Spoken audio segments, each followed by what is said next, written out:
La cellule est l'unité la plus petite du vivant dans le sens où la majorité des organismes vivants sur notre planète sont unicellulaires et que tout le reste des organismes multicellulaires sont composés jusqu'à plusieurs milliards de cellules, qui ne sont pas toutes identiques les unes aux autres. Ces différences peuvent être dues au rôle de la cellule dans l'être vivant, se traduisant par une différence des réactions chimiques qui se produisent en son sein. Car tout simplement, les cellules sont comme des grosses usines dans lesquelles il se produit des milliers de réactions chimiques toutes les secondes. Des réactions de transformation de produits, de création, mais aussi de dégradation, de transport avec l'entrée de matières premières, la sortie de produits, mais aussi de déchets. Il y a même production d'énergie, et cela de plusieurs manières possibles, en fonction du type de la cellule. En somme, tout ce que l'on observe dans nos propres usines, ou devrais-je plutôt dire, dans nos complexes d'usines, car les cellules réalisent toutes les tâches nécessaires à leur survie et leur multiplication. L'ensemble des mécanismes d'une cellule sont appelés métabolismes. Bien sûr, les mécanismes mis en jeu dans une bactérie sont différents de l'une à l'autre, ou avec une cellule d'un eucaryote, qui là aussi, un neurone ne fera pas les mêmes réactions qu'une cellule hépatique ou de plantes. Mais bien sûr, comme dans tout le reste du vivant, il existe des grands concepts, avec des mécanismes présents dans tous les métabolismes des êtres vivants. Bienvenue dans le bureau des sciences et voyons ensemble qu'est-ce que le métabolisme. Débutons avec quelques concepts et définitions pour appréhender au mieux ce qu'est le métabolisme. Et quoi de mieux qu'une définition simple du métabolisme? Pour faire simple, le métabolisme est l'ensemble des transformations moléculaires et des transferts d'énergie qui se déroulent de manière ininterrompue dans la cellule ou l'organisme vivant. C'est un processus ordonné qui fait intervenir des processus de dégradation appelés catabolisme et de synthèse organique dit anabolisme, avec une discipline scientifique dédiée aux échanges et transformations de l'énergie dans les organismes, qui est une branche de la biochimie, la bioénergie. Pour vivre et croître, les organismes ont besoin de synthétiser de la matière organique, de se déplacer, de réparer et substituer les tissus endommagés. Cela est permis par un savant équilibre entre les différentes voies métaboliques, qui sont des ensembles de réactions chimiques catalysées par des enzymes. Ces voies métaboliques, que l'on peut représenter sous forme de schéma, c'est une représentation schématique, toutes les réactions chimiques qui existent au sein d'un organisme avec les réactifs et les produits ainsi que les différentes connexions existantes entre toutes ces voies. La position de chaque voie a son importance. Cela montre son positionnement vis-à-vis des autres au sein de ce réseau complexe dont on ne sait toujours pas tout. Surtout que chaque organisme a un réseau qui lui est propre. Il y a deux catégories de voies métaboliques, le catabolisme et l'anabolisme, qui sont finement régulés en fonction des besoins des cellules. Le catabolisme est l'ensemble des réactions enzymatiques de dégradation de macromolécules qui convergent en un petit nombre de molécules de petite taille. Ces réactions s'effectuent avec une libération d'énergie dont une partie est stockée sous forme d'ATP qui est l'acronyme d'adénosine triphosphate et de transporteurs d'électrons réduits, le NADPH et le NADH. L'anabolisme, tant qu'à lui, est l'ensemble des réactions enzymatiques de biosynthèse qui divergent pour former beaucoup de macromolécules ou leurs précurseurs. Ces réactions nécessitent un apport d'énergie fourni généralement par l'ATP et ou aussi par le pouvoir réducteur du NADPH et du NADH et du FADH2. Le maintien de ce métabolisme est essentiel pour la survie de l'être vivant car la plus infime perturbation peut amplifier et entraîner des conséquences dramatiques par le fait que tout est connecté. Mais cela demande une grande quantité d'énergie et de carbone que les cellules puisent de différentes sources que nous avons déjà explorées dans une précédente vidéo. Toutefois, un petit rappel ne fait jamais de mal. On distingue deux grands types de sources d'énergie. Celle utilisée par les plantes, par exemple, la lumière.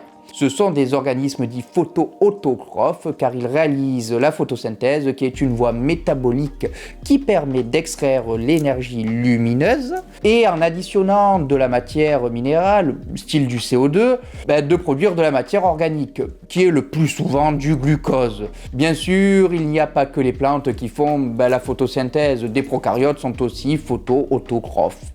Tous les organismes qui produisent de la matière biologique à partir de lumière et de matière minérale sont appelés producteurs primaires. Tout simplement car ce sont eux qui produisent la matière biologique présente sur l'ensemble de la Terre. On retrouve aussi des êtres vivants dits chimio-autotrophes qui produisent aussi des composés organiques, toujours à partir de composés minéraux, mais en utilisant des sources d'énergie qui sont des substances inorganiques et réduites.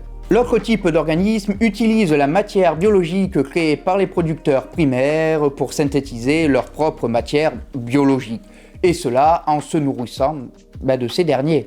Ce sont des photohétérotrophes ou des chimio-hétérotrophes. Dans le premier cas, donc les photohétérotrophes utilisent l'énergie lumineuse pour leur survie, mais ont également besoin d'une source de composés organiques. Dans le second cas, c'est-à-dire les chimio-hétérotrophes, eux ont besoin d'une substance organique réduite préexistante d'origine animale ou végétale. Ce que l'on vient de voir sont simplement des rappels par rapport à une précédente vidéo que vous voyez en fiche, que je vous invite d'ailleurs à visionner après celle-ci. Mais revenons sur ça, les différentes voies métaboliques. Une voie métabolique commence avec une molécule spécifique et finit avec un produit. C'est une série de réactions chimiques réversibles et irréversibles, d'où les flèches dans les deux sens.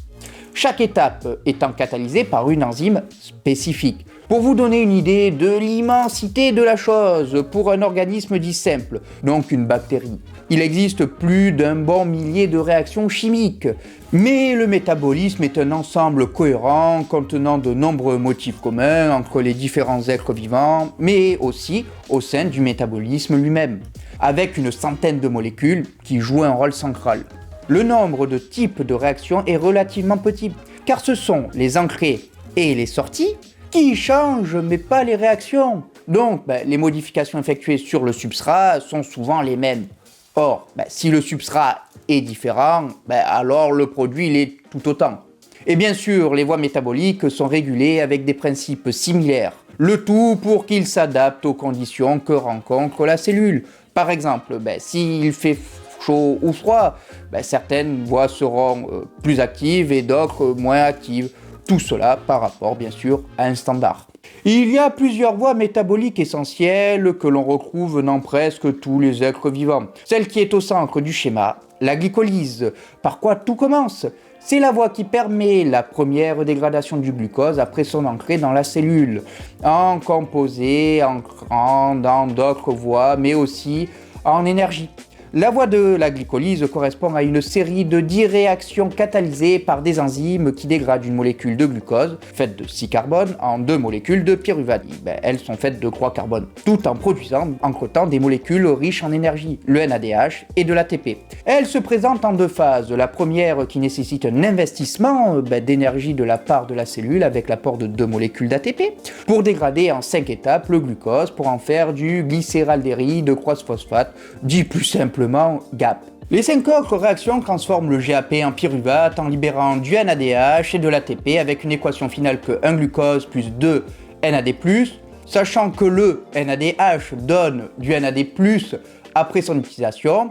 On reprend l'équation, 2 ADP qui est la transformation de l'ATP après son utilisation comme carburant en libérant un phosphate, d'où le terme ADP pour adénosine diphosphate. Et donc 2 phosphates donnent 2 pyruvates, 2 NADH, 2 ATP et 2 protons. Et cela en prenant en compte les entrées et les sorties de la voie. Mais la production d'énergie ici est faible, qui plus est au regard du fait que le glucose n'est pas entièrement dégradé. Car oui, il reste encore 2 molécules de pyruvate. Le pyruvate peut alors aller dans différentes voies en fonction des conditions et des mécanismes présents dans l'organisme. Si l'organisme peut réaliser la respiration oxygénique, donc en respirant de l'oxygène, se déroulant dans les mitochondries, chez les eucaryotes et dans le cytoplasme au niveau des membranes pour les prokaryotes. Le pyruvate ira alors dans le cycle de Krebs, aussi appelé cycle de l'acide cyclique. Dans le cas contraire, il ira tout simplement dans les voies de fermentation existantes, comme la fermentation alcoolique ou la fermentation lactique. Bien sûr, ces mécanismes peuvent avoir lieu en même temps, car ils n'ont pas la même vitesse d'exécution, mais aussi la même rentabilité, si je puis dire. Ce qui permet de produire le plus d'énergie est bien sûr la dégradation complète du glucose par des voies métaboliques liées à la respiration oxygénique, donc la glycolyse, suivie par le cycle de Krebs et la respiration oxygénique. Le pyruvate doit d'abord être transformé en acétyl-CoA par l'enzyme qui porte le doux nom de pyruvate déshydrogénase. Cela permet la fixation d'une molécule de CoA à une molécule de pyruvate en libérant du CO2 et du NADH. C'est l'acétyl-CoA qui entre dans le cycle de l'acide cyclique, étant utilisé comme substrat par la citrate synthase pour former du citrate. C'est la première réaction d'une série de 8 formant un cycle, vu que l'oxaloacétate est utilisé dans la formation du citrate et est régénéré à la fin du cycle. Le cycle en lui-même permet la formation de CoA-NADH, d'un FADH2 et d'un GTP. Le GTP qui est la guanosine triphosphate pouvant être converti facilement en adénosine triphosphate, donc l'ATP. Tout cela pour une seule molécule de pyruvate, sachant que un glucose donne 2 molécules de pyruvate. Cet enchaînement de réactions permet aussi la formation de composés qui peuvent être utilisés dans d'autres voies métaboliques. Par exemple, l'oxaloacétate peut servir à la synthèse d'acides aminés comme l'aspartate qui à son tour sert de précurseur à la formation de méthionine. Ça, c'est le cycle de Krebs. Mais ce n'est que la deuxième étape de la voie royale pour la production d'énergie issue de la dégradation du glucose, l'étape finale étant la respiration oxygénique. C'est elle qui va produire le plus d'énergie en convertissant le NADH et le FADH2 en ATP, en consommant du dioxygène. Chez les eucaryotes, la phosphorylation oxydative, qui est l'autre nom de la respiration oxygénique, se fait au niveau d'un organite qu'est la célébrissime mitochondrie. Dans ce cas, on peut aussi parler de respiration mitochondriale. La structure de cet organite est relativement simple. C'est un compartiment cellulaire qui est composé de 2 membranes. La membrane externe est séparée de la membrane interne par l'espace intermembranaire.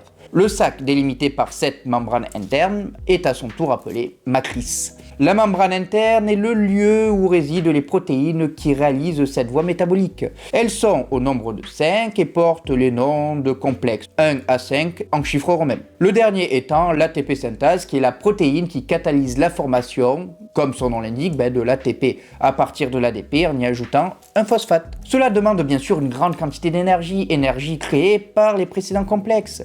Ils vont faire transiter entre eux un électron récupéré depuis le NADH ou le FADH2 et à chaque passage de l'un à l'autre, faire passer des protons, c'est-à-dire des ions hydrogène chargés positivement, notés H+, de la matrice vers l'espace intermembranaire. Cet électron sera redistribué à la fin par le complexe 4 à une molécule de dioxygène donnant une molécule d'eau.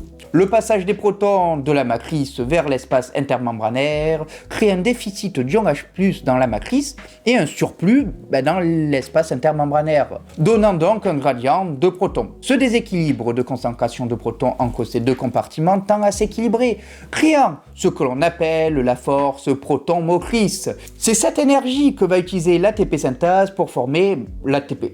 Ce processus se répète tant qu'il y a de l'oxygène et du glucose. La dégradation complète du glucose, ou pour être plus précise, l'oxydation complète du glucose, permet la formation de 30 à 38 ATP en fonction des sources. Mais disons que c'est environ 30 ATP car le NADH de la glycolyse donne moins d'ATP que celui du cycle de Krebs parce que tout simplement son transport dans la mitochondrie demande aussi de l'énergie. Ces 3 voies métaboliques forment ce que l'on appelle l'axe central du catabolisme, enfin chez les eucaryotes qui respirent de l'oxygène.